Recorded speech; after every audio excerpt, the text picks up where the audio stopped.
and doesn't let go.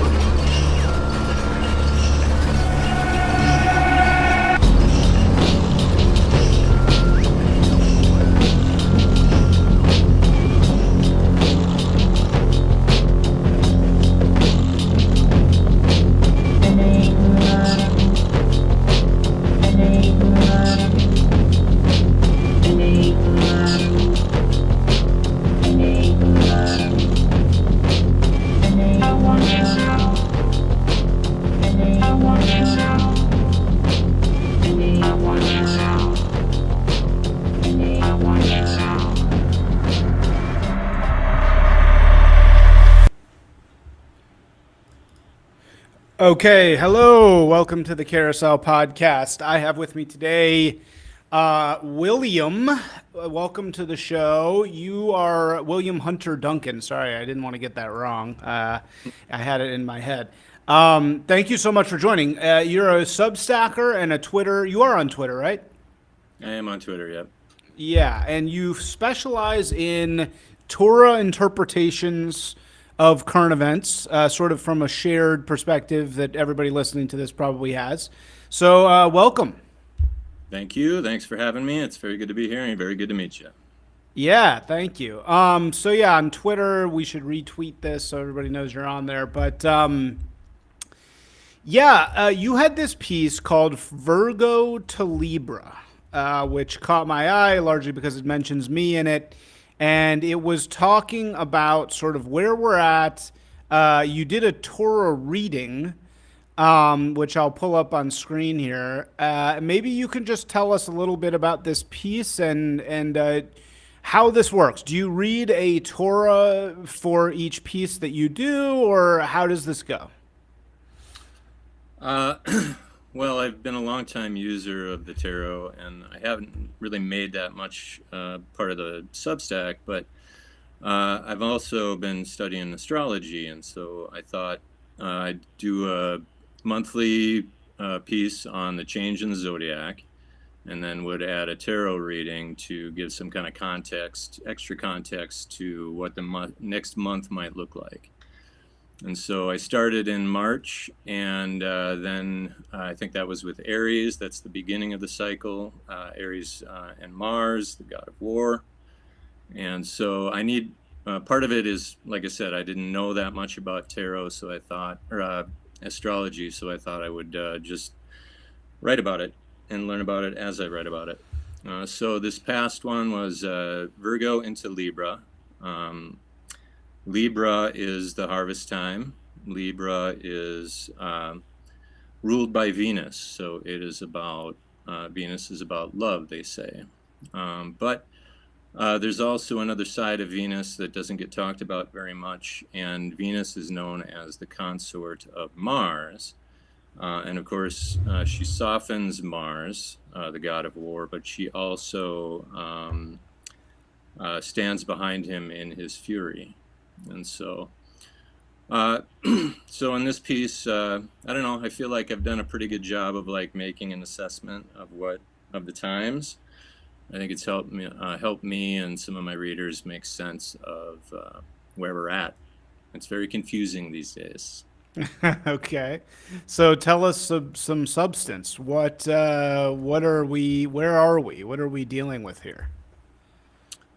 Well, that first card is, so this is a 3-card tarot spread.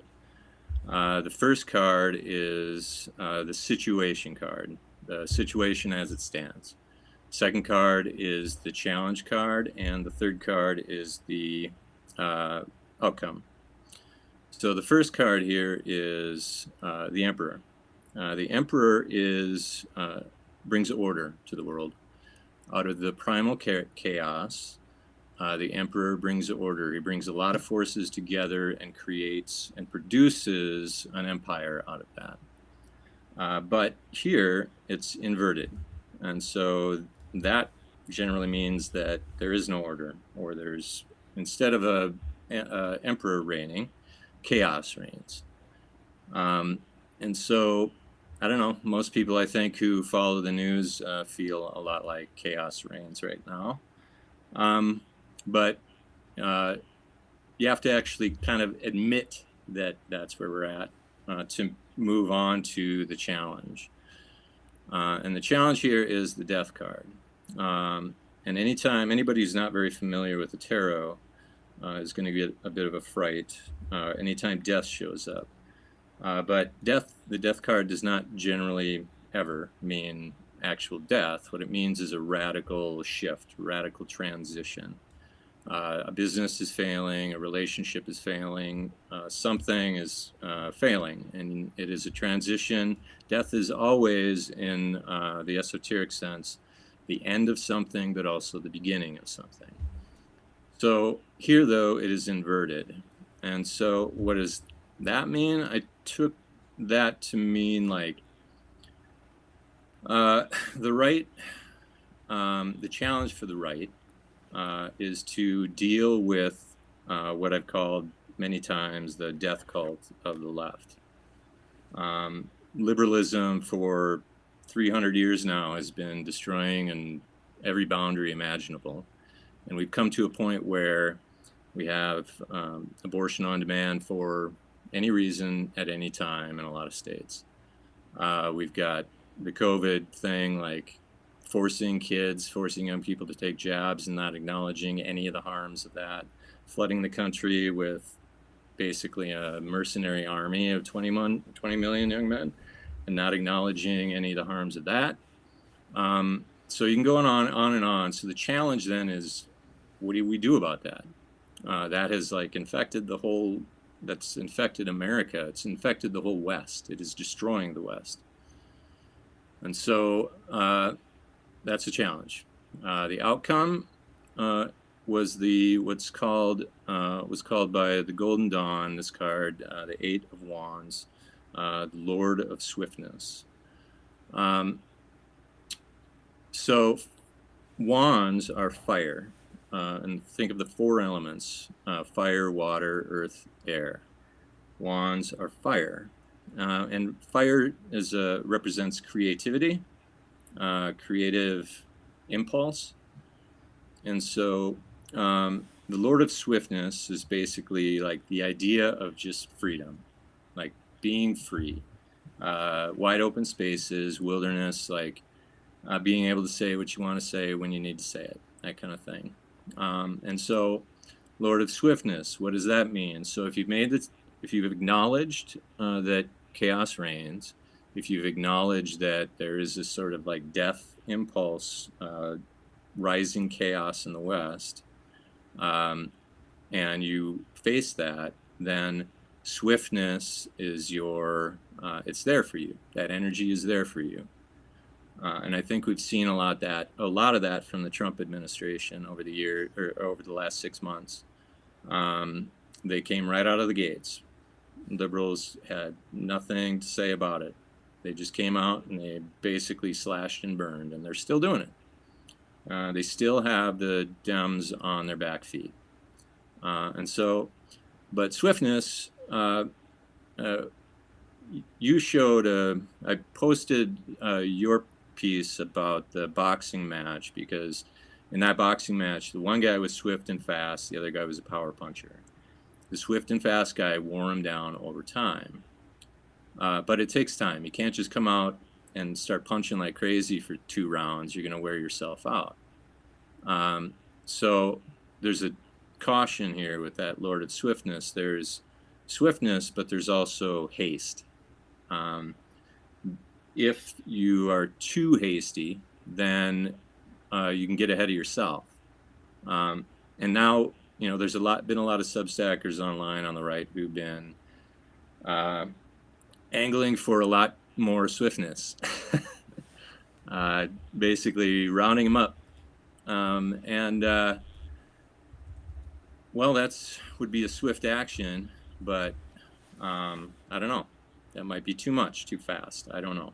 I don't have that answer, but that's what the card said. It's amazing how this is implicating so many things that I personally have been seeing, that I personally care about, and very much the way that I see this. So, but before we get into that, why does the Eight of Wands? It's so funny because eight is like, one of like, how everybody has like their number. Hmm. Eight was always like my number. But the Eight of Wands has a triangle and a five-pointed star on it. Why is that? The five-pointed star is the pentagram, and the pentagram is one of the most powerful images in the occult. Uh, in the occult, the pentagram is believed to be an emblem of power to ward off evil. It's typically said to be an emblem of evil, but that's generally from people who don't really know anything about it. The upright triangle is a symbol of fire as well. So it's wands in fire and another symbol of fire. And that fire is on top of that pentagram, that symbol of power. And so to me, it's a symbol of the fire that is creativity, the fire that is moving through the world, building things, creating things with immense amount of power behind it. And then in the upper corner, you have another triangle, upright triangle with a feather in it. I believe that's considered in these cards an ostrich feather. And so that is about beauty, maintaining a sense of beauty while you are acting in the world. Wow, so many things. So, what does it mean to have the fire on top of the pentagram?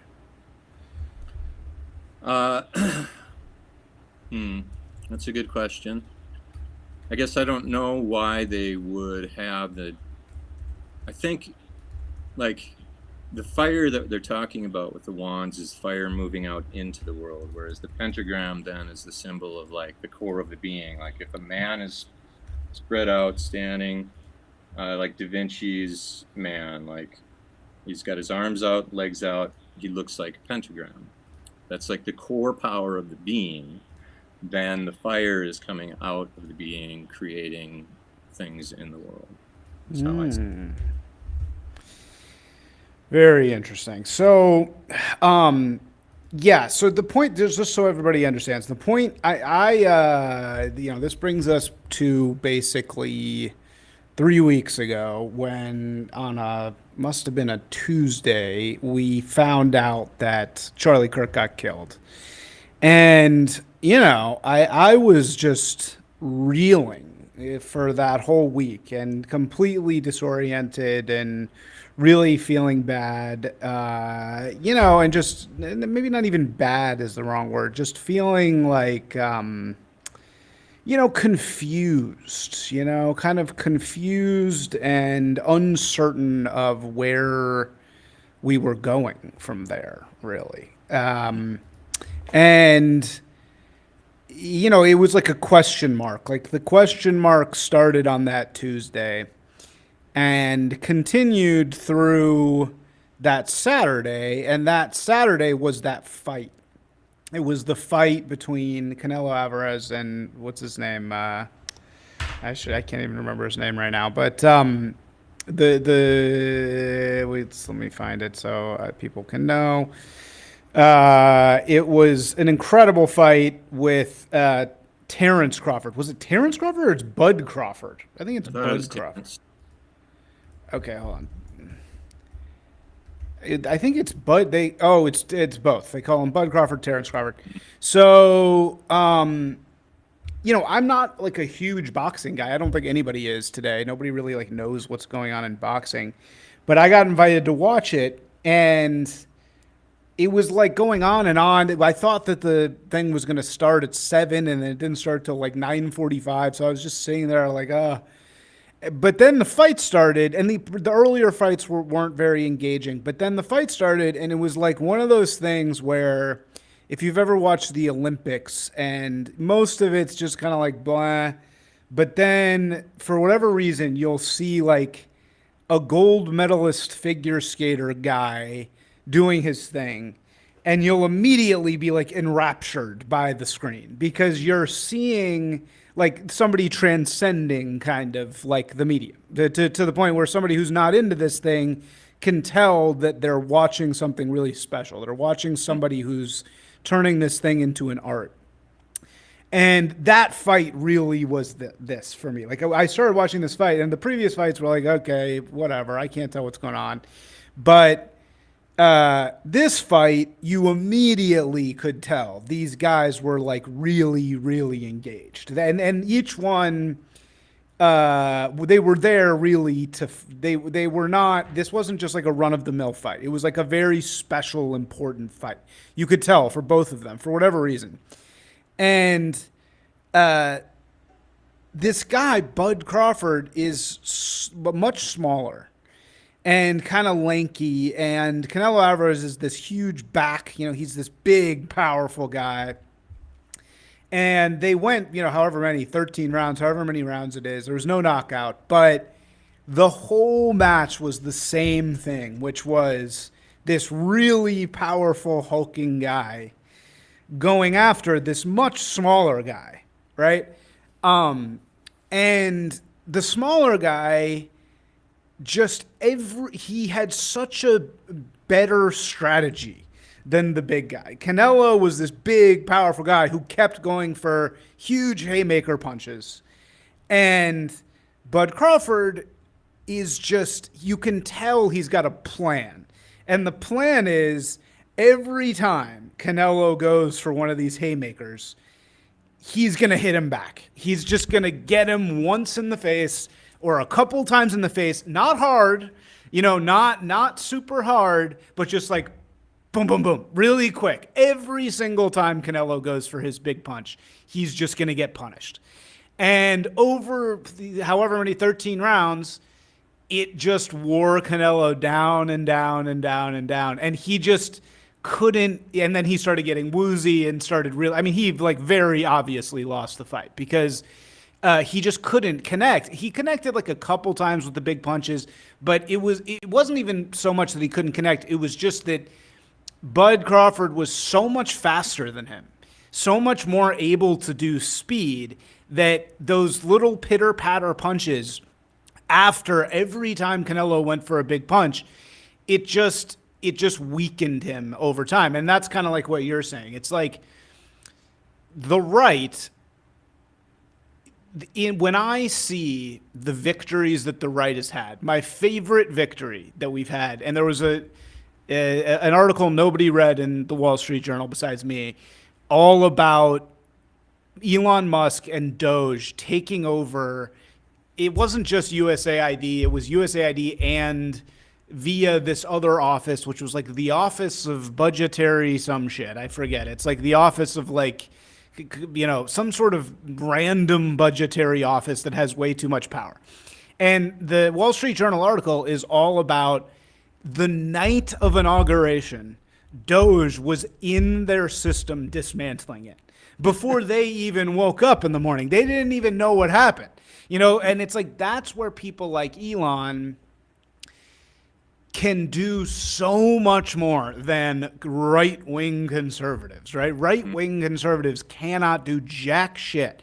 And the other side, you know, our enemies, or whatever, maybe they're not even our enemies. Maybe they're just a completely dominant force that needs a counterbalance. You can't, you know, again, as we're seeing with right-wing violence or left-wing violence right now with Charlie Kirk, the right has no ability to respond at all. We have no haymaker. We have nothing. We have no protests. We have no counter-violence. We have no institutional lawfare. We don't have any punches, really, to respond to something like Charlie Kirk getting killed. All we can do is do what the right wing always does, which is whine and complain on social media, right? which in a way is speed too. It's not that it's not that, you know, the right wing can meme. Memes are speed, right? Memes are speed. They are a instantaneous mimetic response to something. Yes. And so like when I'm seeing, like, it was amazing watching that fight because I was like, I just felt this overwhelming feeling of like that question mark being answered to me. Like I was like, wow, this is an amazing, this is, I recognize this is kind of cringy, but at the time I just felt this overwhelming feeling of like, oh, like this is what we need to do. We need to like go fast. That's our advantage. Our advantage over the other side. They're so much more powerful than us. It's like 100 to 1. They have all the power on their side. But the one thing they cannot do is move quickly because they're too dumb. They're too filled with DEI hires. They are too bureaucratic. Their system is sclerotic. They've got all the cards, they've got everything on their side, but they cannot move quickly. And in my business, I see this all the time. My agency, we do branding and marketing. We charge 1/6 of what what the agencies I used to work for make. But we can make 10 times more things in the amount of time that my other thing did because we're all a bunch of weirdo internet dudes who talk shit to each other and just move really fast. There's no bullshit. We yell at each other. We say, you're stupid, but it gets it done really, really quickly. And that's what I see from Musk. He knows that. He knows that if we move really quickly, we can destroy USAID. Because they don't know how to stop it. And so that's just kind of like where I feel like where we're at. And it's unbelievable that you did this reading and we got to the exact same conclusion, which is, Lord of Swiftness, which is, I completely am just blown away by that. When the left punches, they punch hard. They have spent the last 40 years like taking control of the institutions of America and the West, generally speaking. And when they punch, we saw it during Biden. They punched hard. Like they built an entire infrastructure for censorship in those 4 years. Yeah. They opened the floodgates to 20 million military-aged men, a mercenary army, essentially. In Minnesota, literally, Walz got reelected in 2022. And the first two things that he did was make abortion illegal at any time for any reason. And then he made Minnesota a trans refuge state. Those are power punches, like right now, like right out of the gates. And there's no defense against that. Yeah. And so the only defense that I've seen is like exactly what Trump and his people have done. They have come out like quick, fast. Yeah. And they're still doing it. Like even this government shutdown is like, didn't see that coming. Right. They kind of saw it coming, but then they're just like, oh, well, suck on this now. Like, all right. And now while Democrats are unable to do anything about it, they can go through the government and basically lay waste. So that's quick. That's right, because that's pivoting. It's the ability to pivot with new information. And that's the thing, though. That fight took like, what'd you say, 13, 14 rounds or whatever. It's not a quick process. Like a lot of the guys on the right just wanted to go out and just like round up 10,000 of them, like tomorrow. But then what do? You got 10,000 guys in lockup, and then what do? What do you charge them with? What right? And now you got to explain that to the American people. How you just basically did exactly what they're accusing you of. So yeah. So yeah. more No. like, yeah. This is a long game. This is a very long game. We need triumvirate power for the right, ongoing for a while. Yeah. So I don't know, but I'm just a writer living in central Minnesota. Oh, you're in central Minnesota. Yeah. Wow. Oh man. So you're in the belly of the beast out there. Yeah. I mean, where I live, I think the town. I live right outside of town. The town went like 70% Trump. Wow. The county went like 80%. I don't think Walz is going to be able to leave the Twin Cities on his run for his third term. without getting basically gang tackled. Yeah. He was like an autocrat during COVID. I mean, he Yeah. destroyed people. He destroyed businesses. Like he Yeah. laid waste to the state with a smile on his face, Wow. and then just stuck it. Like they had a 19 billion dollar surplus in 2022-23 because of federal COVID funds or whatever. What did he do? He increased the government $19 trillion or $19 billion, whatever. Right. Wow. And then all of a sudden the next year you got like a $10 billion deficit. So what's he going to do? He's going to mine outstate. He's going to mine the conservatives outstate. Wow. Mm-hmm. So how did it get like that in Minnesota? Because it's funny, I have a lot of experience in Michigan in recent years, and then Wisconsin is a place that I've always loved. I love Milwaukee. I've gone to Milwaukee for a lot of times, and then there's Minnesota, and so these states are all kind of ish part of the same vague in my mind like Scandinavian, don't you know, kind of belt. They're the don't you know belt. We're rooted in Scandinavian immigration, and also, of course, German in Wisconsin. Um, but they all kind of have a similar vibe, right? And you have Michigan, which is like really contested territory. It seems like there's totally two sides. Detroit is destroyed. Whitmer's fucking nuts.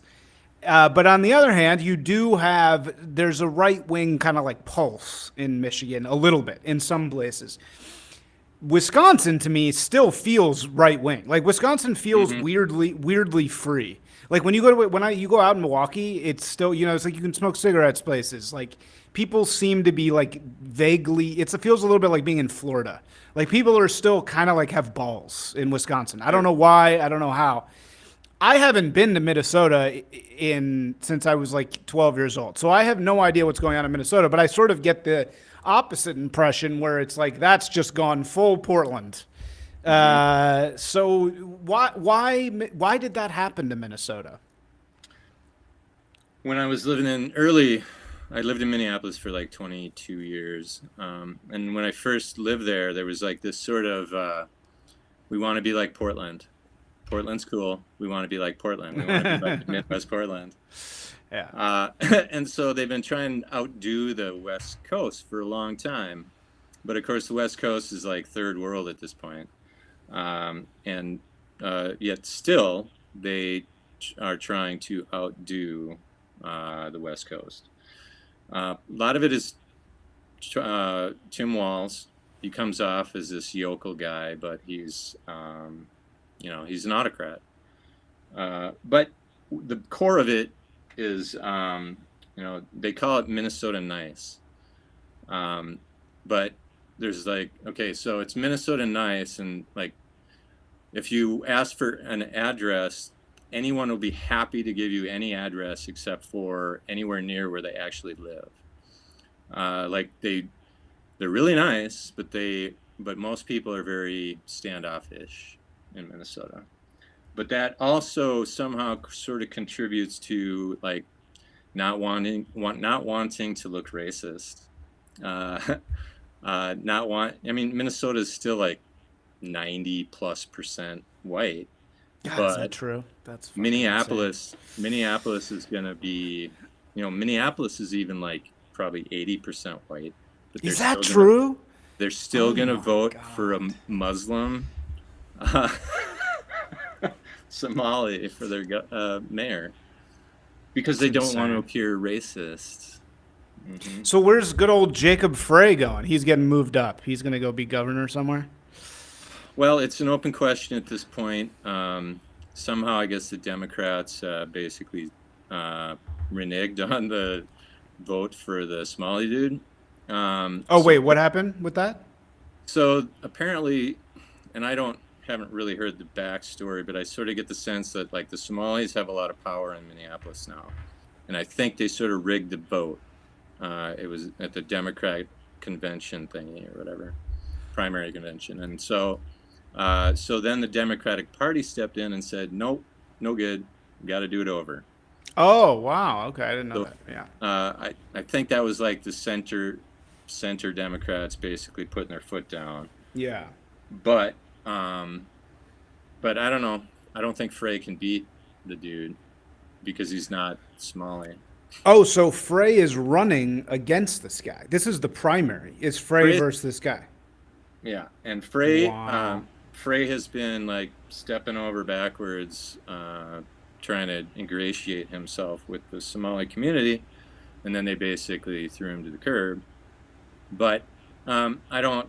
Frey is like one of these theater kids. Yes, Who is just totally. gonna have he's gonna have a great career in the Democratic Party Totally, at yeah. some level somewhere. Right. Well, that's what he's been doing, right? He's been there's got to be a name for these mayors. This is just again another example of the all-consuming power of the Democratic Party or of the left, whatever you want to call it, which is that they somehow have a amazing farm system where they breed these people who are, usually Ivy League or, Duke, whatever. I don't know where Frey went.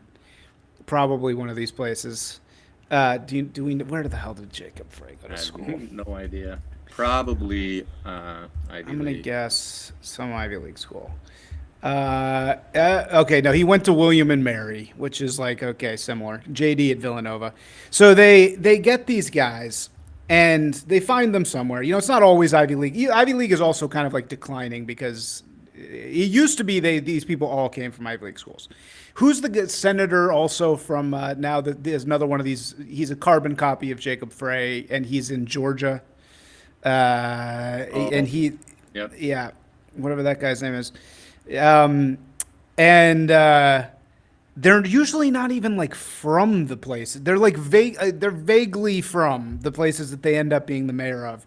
And either they're this Frey type, which is this kind of slightly effeminate, vaguely Jewish, urban type of guy, or they're a light-skinned black woman, right? It's and they're so obvious. They all speak in the same way.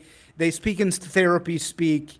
They're perfectly trained in Alinskyite actions of various kinds. I mean, in his own way, Walls is also one of these people, right? He's like the bumpkin version of one of these types. But you see these Nashville people are this type. It's they're the very theater kid. They're enacting whatever type they've been given. They're oh, you're an Afro Angela Davis type. Just do that. Or you're a nice Jewish kid type. Go do that. And so anyway, they're all sort of replicas of this era of civil rights that lives large in the mind of the boomer. And then they go to these towns. Every city in America has one of these people. Now, it's ridiculous. And then something horrible happens in one of these places. And then these ridiculous mayors who are just farm system for the Dems, they have this look in their eyes like they've been caught in the head. They're like a deer in headlights. And they're just oh shit. I didn't realize I was going to actually have to pretend I care about this city, because they don't give a fuck. But Jacob Frey does not give a fuck about Minneapolis. He cares about his career, right? I mean, I would assume he's out there crying and kneeling for George Floyd. Does he really give a shit about Minneapolis? And it's such a funny phenomenon. And when you see it, this just happened in Charlotte. When you see it, you're I cannot believe how powerful this network is, because where do these people come from? Where do they get these fucking people from? And it's just, there's so much money in these NGOs. They just grow them from seed. Whereas our side, it's just a bunch of random people. It's a bunch of, it's random people who just one day show up and are pissed off. Whereas we have no system. We have no system for training these people. I mean, I guess that's kind of what Turning Point was a farm system, sort of, I guess. Which the left and just being liberal is more about being part of the group, being part of a system. Like a lot of the people that I know on the left, just basically when they talk, they are just repeating the narratives that the Democratic Party and media have established for them. Whereas the right is a bunch of business owners and individually minded people who and families living out their life, and they'd rather not be bothered, and they can't handle institutional much of anything. And so most people on the right just don't like institutions, and they don't like government, generally speaking. And so the left is just naturally more able to network that way and find talent that way. You know, the right has like a network for building like Fox News talent, and they've got a network for, you know, finding influencers that they will, you know, that was Charlie Kirk to an extent. Like, he came right out of high school, didn't want to go to college, was immediately speaking about small government, and because he was charismatic, then he found some money, some backers who wanted to back him up. But that just doesn't happen on any kind of systematic level for like government, like running government, putting people in positions in government. So the right is always going to be at a disadvantage that way, unless the right is willing to get to build some kind of farm system for putting in talent in important places. Do you think that that's going to happen? Because part of me feels like actually the right today is in some ways a mirror image of the far left in the maybe the 60s or 70s. You know, like all the conspiracy stuff is on our side. We're so pissed. We're so angry. You know, like everything is stacked against us. Not that everything was, of course, not everything was stacked against the left then. This is a big point of argument with the whole Yarvin thing. But do you think that we will? Like, do you think that basically, as you said, we're just so sort of naturally Kulak-ish in the sense that we're doing, you know, we're running our jet ski company. Like we don't really have time. I certainly don't. I mean, like I try to blend it, right, as much as I can, but I don't have any actual time to do activism, you know, at all. So, do you think that we'll learn it, or are we just always going to be this kind of guerrilla army?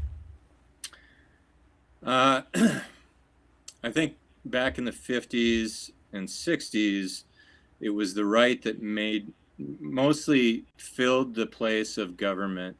The right, like church groups, civic groups, the right basically took care of the community. In the sense that the right were the business owners, the right were the people who made the money. They took care, they made sure that people had a leg up if they needed it. They took care of people who fell on hard times. They took care of the community. That is basically noblesse oblige. That's the like elite taking care of the people. The right has almost entirely lost that sense of like taking care of the working class. It's only since Trump that the like working people have actually been even part of the dialogue on the right for a very, you know, That's true, yeah. I can remember. Yeah, that's very true. More and more, there's more recognition that if you're going to have order, if you're going to have an empire, if you're going to have a nation state, then you need people to manage it. You need competent people who take control and manage it. And if you aren't going to do that, if the right isn't going to do that, then you're going to get a bunch of DEI douchebags running everything. And that's where we're at. Like, it's the collapse of complex systems, because for a generation now, they've just been getting rid of the competent people and putting in people who just are there because they're a woman. Yeah, right. They're brown. Yeah. Okay, so well, let's get back to the tarot here for a second. Let's get back to the esoteric sphere. So I had a guy who used to be a good friend in it. Have you seen Astral? Have you Yeah, yeah. seen Astral online? So he used to be a good friend, and he had a great episode a while back that was about the changing of the years to the age of Aquarius from the age of Pisces.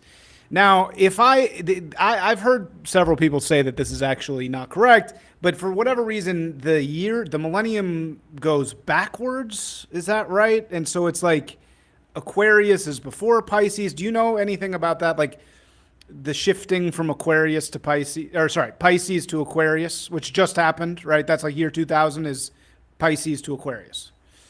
I asked John Michael Greer about that, like where would you put the transition point? And I can't remember what the date, what it was like 1847. Oh, okay. So we're 100 years late. Yeah. And so that was like kind of the beginning of the modern round of industrial change. And so I'm assuming that we're in it, but we're early in that transition. And Aquarius is the water bearer. I don't Right. know that much about Aquarius. The water bearer implies, water is the stuff of life. Like there is no life without water. And so the water bearer to me implies something like taking care of the waters, and that would be implied taking care of all life. That would, part of industrialization, part of the West maturing, and that's not to say that any other culture has been better, but we're very much removed from nature. Most people don't really have much of any kind of connection to nature, and that just then creates a lot of like the systemic pollution that we're dealing with.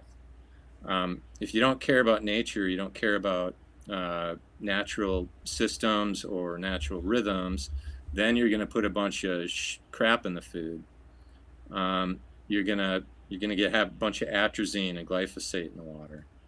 Endocrines all through, endocrine disruptors all throughout the system that are making people gay, basically. And so, I mean, that's right. And it's not just making people gay. Like how much of an increase has there been in,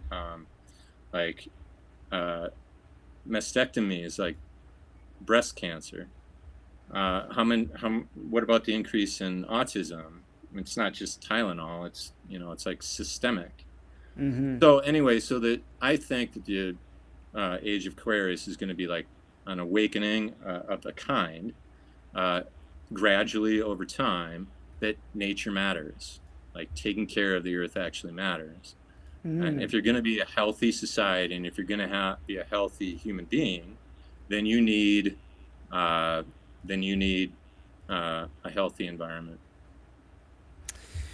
Yeah, I think that right, there's some sort of environmental part of it. So the characteristics of Aquarius are all very like youthful, and like the way that it was put to me is that Pisces is the end.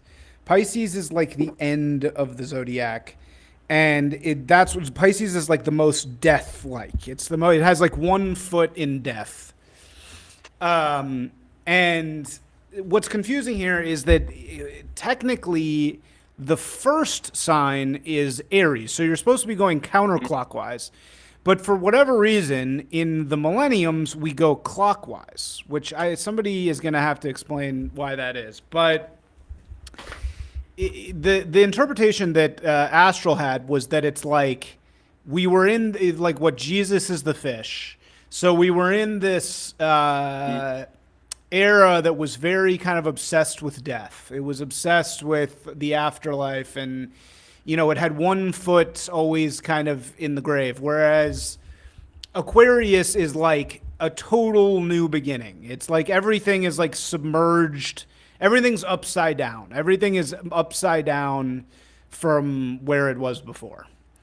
And everything's kind of like babyish and new. And, you kind of started this by saying everything is like nonsensical. And I feel like that's kind of what I'm seeing. Like nobody knows how to make sense of anything. Nobody knows, like, but all the dragons that we had to slay before, all the things that we thought were so important.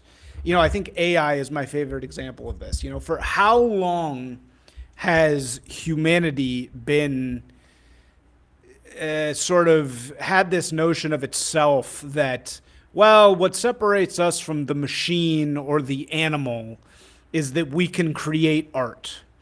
Whereas, as it turns out, the machine is actually very good at creating art. It's actually it's totally very good. It's very proficient at it. So it's like it's not that making art, and that's I just think so confusing and profound for people. And I think that that's where we're at. It's like previously, who were the dragons that had to be slayed? Scarcity, hunger, chaotic confusion, disconnectedness of people. Whereas, the big fear then was being left alone and outside of the group, and you die because you've been cast out. Whereas now, all of those things are the reverse. Now the big threat to you is overindulgence, overeating, overconnectedness. It's all the things we had before, but they've been flipped on our heads. And it's like my sense is that we've just entered a completely new era. And the new dragon of this era, of this millennium, is going to be, this is not the right word for it, but globalism. It's basically global connectedness. Like that's the threat now. The threat is now no longer we're going to get lost on our own and we're never going to make it anywhere and blah, blah, blah. The threat now is that we're going to be too connected to each other and that everything will be the same, and that everything will be the same led by one totally all-powerful, tyrannical global force. Mm-hmm. Which is essentially what already exists to a degree. And that's mostly what the left represents. Like I said, we try to make the whole world safe. Except you need to take risks. Right. If you're going to create anything, you have to take risks. You have to challenge yourself. And you have to lose. You have to make mistakes. Any culture that eliminates that is not going to be creative by definition. Totally. And so that safety, that trying to be safe all the time about everything, creates this immense institutional government system that is crawling all over the planet, trying to control everything. Yeah. And and sometimes that seems almost inevitable. However, clearly, with the rise of Trump and MAGA and the increasing rise of right-wing leadership in the EU, there's still this just strong undercurrent of wanting to be free, wanting to be free to make mistakes, to be creative, create the life that I want for myself without government telling me what I can do or how I should go about that. And yeah, and then it creates situations like we have in California. California just came up with some sort of draft plan to nationalize all the farmland in California and give it to immigrants, which is the same sort of we're going to control everything, and we're going to make everything right. We're going to improve life for everybody while we make everybody basically miserable and starve to death. Yeah. Yeah, but it's how do we put ourselves in their head? What? God, it's amazing. I have this neighbor who you spoke earlier about a problem that I'll call the HICLIB problem, which is funny because actually the HICLIB problem is strongest in the Midwest, where you wouldn't really call the provincial people of the Midwest Hicks, right? That's not really the right word for them. But the Hicklib problem, for those who don't know, is just as you kind of characterized it, the cyclical nature of the people in more of the provinces trying to follow the cities and also being just sort of suffused with this fear of missing out, also slash white guilt thing, where they're constantly trying to live up to like the dinner party sensibility of the elites in another place, in the urban places. So in doing that, you know, the teacher in Michigan, this is a real person that I one time encountered. He's trying to make himself like the best version of some liberal person he sees on TV. So in a way, they're more committed to the leftist ideology of the regime than the people in the city, which is why you see in LA now right wing is cool here. You know, now every art show you go to now is like they're trying to get a little edgy right wingishness in there because the cycle just goes that way. Whereas if you go to an art show in Michigan, it's doing this like Basquiat thing that was, it's like rehashing Basquiat because they're just behind, right? They're just kind of like moving behind. But that being said, I don't know, you see this everywhere. You see this completely permeating the minds of the boomers. They're completely brainwashed with MSNBC talking points. You know, they think that they're living in this tyrannical world where they're like Jimmy Kimmel is a freedom fighter. They literally think that. And it's just astounding. It's like, when is that going to end? Is it even possible to stop this Hicklib program from happening? Like, will it dawn on people that we're in this sort of globalist paradigm ever? Or are they, I mean, you're probably surrounded by this all the time. I mean, it sounds like you, thankfully, are in a place where people are sensible about stuff. But are these like MSNBC zombies screwing things up in your part of the world also? Well, like I said, the town around here is like 70% Trump in the last election, but that 30% of liberals is definitely overrepresented in governments and NGOs around here and movers and shakers in the community, basically, you know, the arts folks and all that. And, you know, I had a liberal the other day tell me that immigrants don't get any welfare. They don't commit any crimes, and white men create 92% of the violent acts. I'm like, you live in an entirely unreality, like total unreality. Like everything you just said is like the opposite of reality. Of reality, yes. Yeah. That's so And so true. the left, for the most part, and we've all been forced to live in this, but the opposite of good, when the right talks about the good, true, and beautiful, the opposite of that, the inversion of that, is essentially evil. That is like chaos. And so that's sort of where the left is inhabiting, and that's part of the left's problem at this point, why they're so like moribund and can't really respond to what Trump is doing, because they're just they're still living in that age when they were totally in control and they could live in that unreality. But sooner or later, unreality is going to come back and bite you. Like, you can't live in a totally fake world forever. Like, at some point, you're going to have to face reality.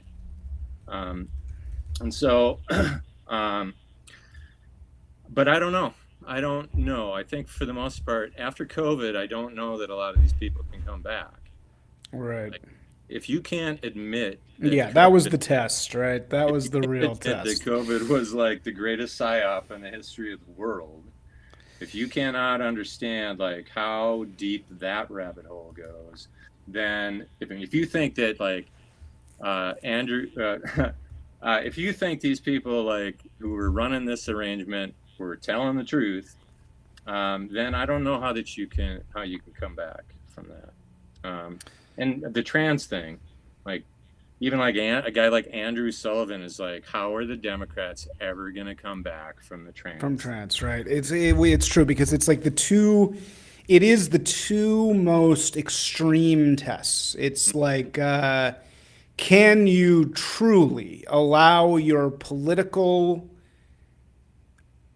consciousness to reverse the reality that is in front of your face? Like, how strong is your brainwashing? Like that's really what those are a test of. That said, though, I don't know if it's like, do you think that COVID was a psyop? Like, what do you mean when you say a psyop? So in 2019, October 2019, the banks were basically in a state of collapse. They needed to print like $5 trillion like right now to make sure those banks were solvent, but they couldn't just do that without hyperinflating the economy. They also had this problem of Trump, and they needed to get rid of Trump. So I think it was mostly like a test run for social control, and also being able to print like $20 trillion in a very short period, in like a 2-year period. Mm-hmm. So at one point, it's like, get rid of Trump, keep the banks afloat, and empty out the treasury, something like that. So are you saying that the whole thing was a setup, though? Like the whole, like it was a completely like there didn't even exist. Like there wasn't even a real thing. I think there may have been something that was a virus, like something or other. But I'm also wondering, like, supposedly pneumonia disappeared, supposedly flu disappeared, supposedly RSV didn't exist before that. Yeah, right. So no, it's like you look at the flu numbers, and of course no liberal could ever just take this very obvious graph and just look at it. But you look at the flu numbers, and it's like boom, it's like it all goes away. Mm-hmm. I don't know. I don't know if it was. I'm not saying like everybody is in on this. Everybody on the government was in on this necessarily. Yeah. People were primed for this. People were like primed and ready to like enact this. And that's the other thing about this. Like they turned doctors and nurses into like killers. Like they told people to go home. If you turn blue, come back. And then we'll put you on a remdesivir and a ventilator, which doesn't work. And the ventilators are bullshit. It's like they don't even fucking do anything. Like we can't even have a social conversation about that. If we can't have a social conversation about how those people are ever going to come back from that. Yeah, to me, God, and also what you saw with COVID was just the global reach. You saw that we are now in a global system. That everywhere on Earth is going to get talking points. They're going to decide this is the vibe. Now, of course, there were nations that did not participate. There were people who said, no, we're not getting involved. I mean, everybody got involved in it to some degree, right? But there were nations that were much, much more reasonable about it. I mean, I think Sweden, for example, never had masks. And of course, the numbers were no different at all. But it all backfired in the sense that like everybody now is more aware. Like they're aware about how much this reaches through the entire world and how easy it was to get us to lock down, how easy it was to get us to like stand 6 feet away from each other. How easy it was to get your friends and family members to just erase you, just like delete. Like, this is my fucking family. Mm-hmm. And I'm going to allow the television to tell me that I am not allowed to like see them when they're dying. It's like, and it was like, I mean, I think it's a little bit of what can go well, wrong will go wrong. I mean, it's like, it is a little bit like people simply did not have the cultural immune system to deal with understanding that a health system could betray them. I think that just your ordinary everyday person, even on the right, simply was not equipped to imagine that. They didn't think oh, my doctor who's supposed to be helping me is actually part of a system that is exploiting me for all of my money. They didn't, your normal everyday person just simply did not have the ability to like put that in their brains. And so I think that that was a big part of it. Had it been anything else, right? Had it been any other thing besides an invisible airborne virus, I think people would have been a lot more able to see what was happening. So I do think it was a little bit like a Murphy's Law thing too. It was like that was able to happen, so it did. Um, but certainly, so fucking what? You know? Yeah, so what? So what, uncle, who said I couldn't come over to their house? Yeah, sorry. That was the test, man. You know, and it's like yeah, the test happened. We got the test. And if you failed the test, in my personal opinion, well, yeah, sorry. It's not like I'm going to like it's I probably lost, as I've said 7 bazillion times. I probably lost like 85% of the people in my life during that period from Trump through BLM. And it was tough, but it was also like, hey, you know what? I'm glad I found out. I'm glad I found out that like, we experienced the test and a lot of people failed the test. And look, if you can't pass the test, if you can't have the critical thinking ability to understand what was going on, then you're not going to have the critical thinking ability the next time around either, in my opinion. So that to me was, how everybody in the world has this idea of like, oh, if I was in Nazi Germany, would I have been a Nazi? And the answer, of course, for the vast majority of people is yes, or at least if not a Nazi, a helper of the Nazis, right? That everybody who failed the COVID test would have been a Nazi. That's pretty much the test. And I'm glad it happened. It was horrible going through it, but I'm certainly glad it occurred so that we could separate the wheat from the chaff going forward. It's definitely helped the right come of age and recognize like we better get organized, or we're going to go through this again. If they get like a digital coin, digital central bank digital coin, that's kind of thing is going to be compulsory whenever they feel like it, whenever they need to lock down, whenever they need to like tell us who's boss. Your bi-monthly multi-booster if you want to eat. They did lose, though. They did, to be fair, they did lose. They lost to their worst enemy. So it's like they didn't, on their end, they have to kind of think. And I think they do think. I think they think on their side, well, we can't really do that again because Trump won. Trump did win. So it's like, they didn't totally just dominate. No, everything that they've been doing for the past 8 years, 10 years has ultimately failed. I don't think Trump is a savior necessarily, but in a sense, I feel like he's exactly what we need right now. Going back to that Emperor card and that tarot reading, like that is Trump is filling the position of the Emperor. The Emperor is an archetype. Trump is not an emperor autocrat in a way that the left makes him out to be, but he's standing in for that energy. And you need that energy if you're going to maintain order, if you're going to have an orderly society. But, he's got a lot of support, but the support on the right is also very skeptical and has been, I think, harder on Trump than he necessarily deserves in a lot of cases because, you aren't going to change out an FBI in 6 months. An FBI that had the liberals spent 4 years basically kicking out all the conservatives, you aren't going to change over that FBI or CIA in 6 months. So...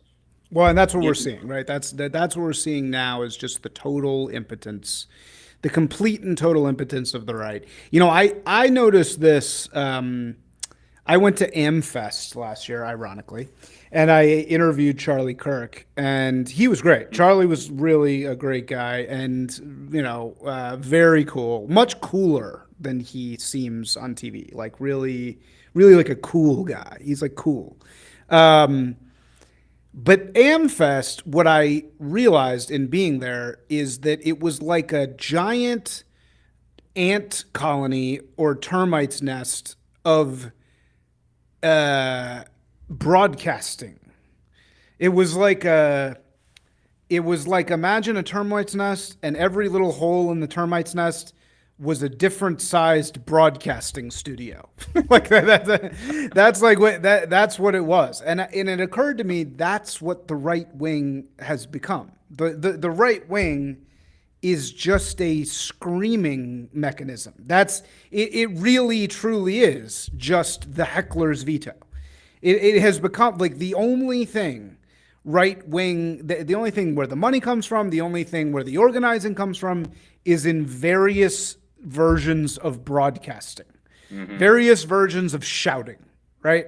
So that's what the right does. It shouts. It knows how to shout, and it shouts all day long. And in certain ways, it's even more developed than the left wing shouting system because that's what it does. It shouts, right? And there would be it would be like every single booth was like, oh, here's a one man shop broadcasting podcast, and here's Daily Wire over here, which is like the big version. And I think now what we're seeing, and Trump is the perfect leader for such a system, right? Because he's a big shouter, he's a big talker. But I think what we're realizing now is that is very insufficient to provide a bulwark against the incredibly heavy power that the left wields. And I think that hopefully what we're learning is, yeah, man, we got to get some real teeth to this thing, or else it's just going to be shouting forever. And I don't think what the right wants to do is like run through the institutions, Right, or yes, corporations or whatever. Like, right. I'm more like burn most of the institutions down. Yeah. Like, spend the next 10 years burning down most of the institutions that are mostly just make work Yes. for liberals. Totally. Yes. Like, that's the whole NGO ecosystem. It's make work for shit libs. Yes. And so destroy it. But how? How can you destroy it? That's the whole problem. It's like you see Rufo is over there doing these shame campaigns, and it's like, okay, it only works because, it's like you get the anti-Semitism thing. But without that, what can you do? Well, where? I mean, it's good. I'm not saying it's not good. It's good to cleanse the schools where you can and set up your own, new school, whatever thing in Florida. I mean, Florida, I think, is doing a great job. But what else can you do? Which, again, I think that's that's a 10, 15-year process. If you're going to dismantle the much of the federal government and a lot of the state governments, the state government in Minnesota is enormous. And so gradually destroying it, breaking it down over time. I'm not saying that's possible. I'm not saying it's going to happen, but that to me is what needs to happen if we're going to restore. There's going to be like a restoration of America. Something of the genius of America is the way that America unleashed the creative potential of individuals. Totally. That's why everybody in the world wants to come here, because they have dreams, they have ideas, they want to build things, but they can't do it wherever they're coming from. And so that's right. That's the core of what, and a giant government that controls everything squelches that. It breaks and you will destroy the spirit of America and the idea of what America is meant to be if we continue to allow these institutions to grow and metastasize, especially since they're now full of DEI hires. These people are not going to be nice to the creators. Yeah, well, they're kleptocrats, right? Isn't that what that word means? Kleptocracy. They basically steal from the kulaks. They Yeah. steal the product of they come along. They can't make anything themselves, so they come around with their hyper socialization and say, "Oh, this is mine now." Harvard University, this is now mine. And when they Yeah. when they don't have control of government anymore, then they start shooting you. Right, and that's what's now happening. And before Kirk, and I don't know if there's a tarot explanation for this too, or a esoteric one, but remember, just before Kirk, there was this Beto speech, and I could feel them doing this. I could see it with Mamdani. I tweeted about it at the time. It was very clear that a switch was flipped somewhere in their networks to say, before we were being nice. Now it's time to take the rails off. We're going wild. And Beto said something like that. He was like, no more rules to your activism. Just take off you can do anything. Take any action, which is very obviously a call to violence, right? Or, maybe not even necessarily, but it's a call to very bad behavior, whatever you want to say. And then, of course, Charlie Kirk happens, like shortly thereafter. It was very obvious that they were getting that direction to do that. And that that language has only increased since. And that's in that realm of activism. They have gotten more violent in their language. I mean, even Gavin Newsom, his language has been basically go out and be violent. That is the implicit message of a lot of Gavin Newsom's language. No. And that's where the left has always been like that, I think, for hundreds of years, as long as at least as long as Marxism has been around. Like, when we don't get what we want, we're going to get violent. And the right is not like that. It takes a lot to get the right to turn to violence, and I don't really look joyward to that possibility, because I know how violent the right could get. But what's in America? Has there ever been an example of that? I mean, there was. Yeah, I guess you're talking about the Ku Klux Klan, which was a tiny thing, but punched above its weight class, right, for a while. You have the era of Ruby Ridge and Waco and the Oklahoma City bombing. But when else? I mean, when has there ever been a right-wing violent There never response in America? Not really. Not any organized thing at any extensive level. And what I'm talking about is, if it got so bad to the point where liberal governments in states across the country are passing laws that they're going to nationalize the farmland or whatever businesses and start handing it off to other people. If it ever comes to that, then the American dream is essentially dead. You've put those regular Americans into a corner. You back them into a corner. They are heavily armed, and I guarantee that you will see something that is entirely unprecedented in America. But that also is precisely what a lot of the globalists want. They want us to destroy ourselves. Yeah, right. And that's in that card, that third card, the Lord of Swiftness. That is the caution. Don't be too hasty. Don't get out there and start shooting. If America devolves into a shooting war, that is also the end of America as we have known it, and it will destabilize everything. And I want to avoid that. I would much rather have a situation where we could just go back to the 90s. What I mean by that is just the American dream was working fine for most people in the 90s. Working better than it is nowadays. So this is something I tried to ask people on the internet the other day, and everybody had annoying answers. But it was we have played this before. So there was the 70s, which is, I don't know if you've read Days of Rage. Have you read Days of Rage? I haven't, but I'm familiar with it. Yeah, high recommend. If you can't read the actual book, there's a great review of it that was like my original political red pill ever by one of these guys. Of course, I could never remember. It was called something. It was in something, David Hines, I think. It was a review of him, of this book. And there was 3,500, 3,000 domestic left-wing bombings from 70 to 80 in this country. And then for whatever reason, that violence stopped, not pretty much ceased from 80 to 2000. And we had these two amazing decades of ingenuity. You know, half the companies in the world were founded during this time. And, you know, you're right. It was for a little while there, they put away these communists, or these communists were quiet for whatever reason. I mean, the most annoying answer to that question that I received was they won. It's because they won. That's why they went away. And it's like, no, but they really didn't win, because you can't say that the 90s, all these products of the 90s were actually secretly communist products.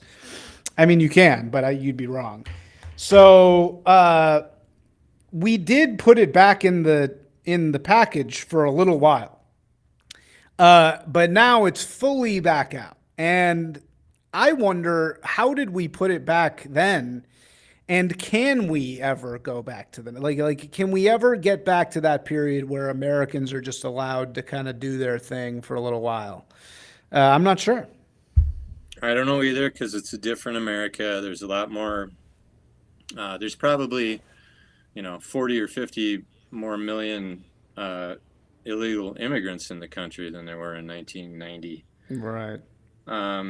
And the numbers, the white population have decreased radically in that time. Heritage Americans, and so I don't know, the left, the other part of the 90s and 80s was we put away all the like race grievance stuff.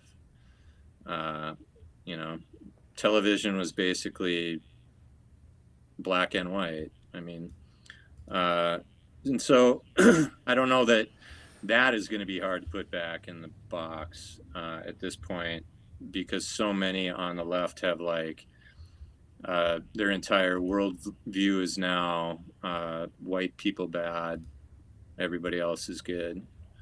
And I don't know how do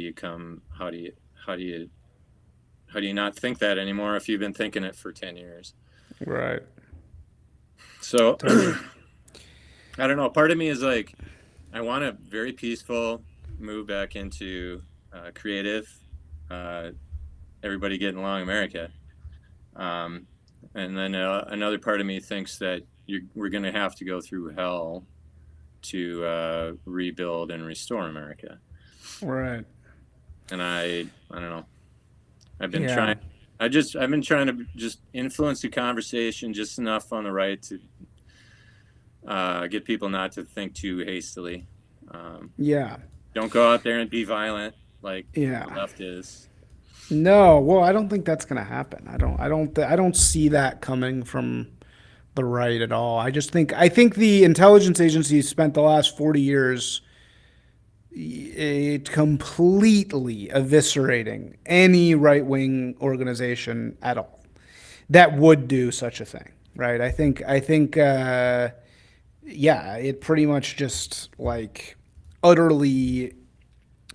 If you were a jihadist or a racist in the past 40 years and you were doing anything, if you had a Discord, if you had anything at all, you could bet that there was a Fed in your midst. There's a great podcast about the Gretchen Whitmer kidnapping attempt. It was like 5 feds and like one guy that was not a Fed. And that was the whole 5. Thing. There were like 3 guys. And it was like 15 or 14 feds, basically. Yeah. And it was like, and they pinned it on the one dude. Like a couple of the guys were like, this is bad. This is clearly a federal operation. I'm out. And they got one guy who was like dumb enough to like show up at the meeting or whatever. And that was the whole Gretchen Whitmer kidnapping attempt. It was completely fake. So look, if you're a jihadist or a racist, you know that somebody's listening to your phone calls, right? You can just know, that. if you're a far left tranny killer who's literally saying, I'm going to go kill people, nobody's listening for the past 40 years. You have no oversight. There is no dollars going to you. The ADL isn't paying any attention. The intelligence agencies aren't paying attention. You're just carte blanche. It's just like, do whatever the hell you want. And that's why it has developed to this grade. Because it's just been open. It's been completely 100% enforcement on one side, 0% enforcement on the other side. And you have to imagine that's going to change a little bit, right? I mean, it's like they can't simply just allow this to keep happening with impunity. So I think that, yeah. I assume this FBI is going to be putting a bunch of resources into that. And then there's also like the 4chan crowd that is kind of doing the grassroots looking into these people. So there's definitely more oversight over that.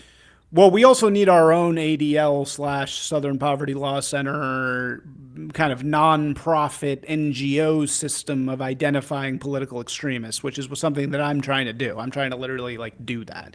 And not to, what? I think Charlie Kirk did some of that where they had that list of professors that were basically communists. Oh, really? Yeah. See, I want to couch it in, though, I don't want it to be... The last thing I want to do is just create some list of bad think people. I wanted to literally do people who are violent. Actually, it's not that hard to find them. They're very much around. And people who literally are, when Gretchen Whitmer posts, or Comey posts a picture saying 8645. That's okay, that is a literal violence. That is literal violence. I'm not saying let's make a list of people who are far left. I wouldn't want to participate in that. But people who are literally being violent, that's worth cataloging as far as I'm concerned. Anyway, all right, let's talk about you in our last little tiny bit of time here. So you have this great, really well done Substack called Born on the 4th of July. I'm guessing you were born on the 4th of July? Okay. Called Born on the 4th of July. And then... oh, hey, Ghost Boy Wonder says, I made a bot that was scanning Blue Sky for radical violent leftists. Dude, seriously, if you have that, Ghost Boy Wonder, email me or DM me. Where can you do? Here, DM me on Twitter, Disgraced Prop. DM me on Twitter. So anyway, you have this great thing. You were born on the 4th of July, actually. What are your plans for this Substack? It's very well done. Thank you. I don't, when I started it, I was basically I need to get started writing regularly again. And so, and at that time, it was towards the end of COVID, I wanted to help, I wanted to get some clarity about the situation myself. And I wanted to help any readers make sense of the world that we're living in.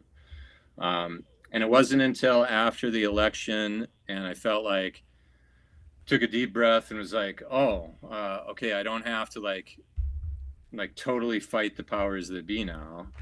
And that's where the whole turn towards esotericism and the tarot and whatnot. So longer term, I'm going to continue with that. And then just occasional critiques of culture. And then also eventually talk deeper about the Kabbalah and alchemy and whatnot. I'm also the chief guardian of the Octagon Society Order of Spiritual Alchemy, which is a old institution, old community of people who use the old concept of alchemy to transform the self, transform the narratives that we have been told that we use to hold ourselves back. Basically turning the detritus of our life into spiritual and mental and physical gold, so that we can better act in the world.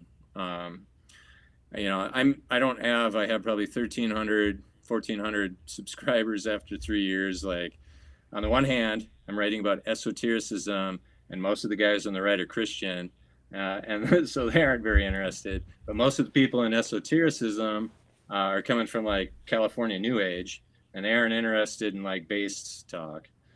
So so I don't know. I just keep writing. Nice. Well, there's a lot of right-wing esotericism that's been growing. I mean, it might have sort of reached its peak recently, but I think keep doing it. And you're a great writer and a great talker and thinker. So thanks so much for joining. And yeah, let's stay in touch. Right on. Thank you. Cool. Peace, man. Thank you. Take care, man.